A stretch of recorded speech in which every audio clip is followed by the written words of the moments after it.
धारावी पुनर्विकासाच्या नावाखाली मोक्याच्या जागा अदानी समूहाला दिल्याचा धारावीकरांचा आरोप। कुर्ल्यातील मदर डेअरीची जागाही पुनर्वसनासाठी दिल्याची माहिती। विधानसभेच्या जागांवरून महाविकास आघाडीमध्ये वाद होण्याची शक्यता। विधानसभेच्या 5 जागा लढणार असल्याची विश्वजित कदमांची घोषणा। लोकसभेत सोसाव्या लागलेल्या त्रासाचं लवकरच जाहीर सभेतून उत्तर देणार, विश्वजित कदम यांचा इशारा। नीट घोटाळ्याचा गुजरात पॅटर्न। नीट घोटाळ्याच्या संदर्भात सामनातून हल्लाबोल। घोटाळ्याचं गुजरात कनेक्शन भयंकर असल्याची सामनातून टीका। नीट परीक्षा आयोजित करताना कोणताही गैरप्रकार किंवा अनियमितता खपून घेणार नाही, केंद्रीय शिक्षण मंत्री धर्मेंद्र प्रधान यांचा इशारा।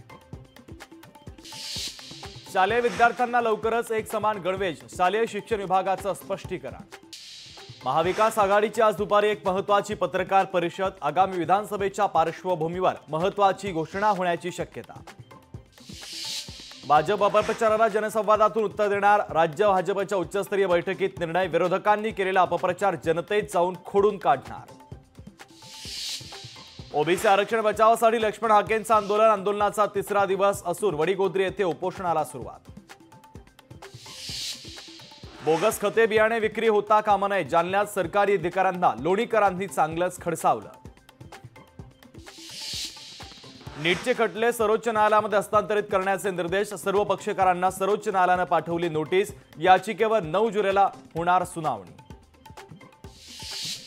अमरावतीमध्ये महारेराकडून 24 प्रकल्पांची नोंदणी स्थगित। राज्यातील 1770 गृहनिर्माण प्रकल्पांची नोंदणी करण्यात आली स्थगित।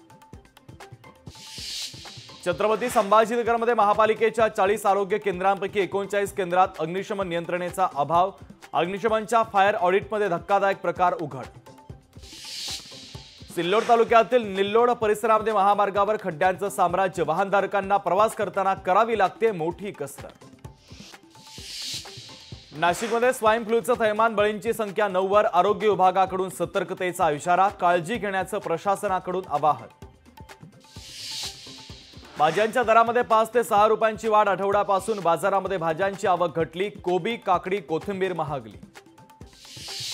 देऊळवाडा येथे मुसळधार पावसामुळे केळी पिकांचं मोठं नुकसान। खासदार बळवंत वानखेडेंनी केली शेतकऱ्यांच्या बांधावर जाऊन पाहणी।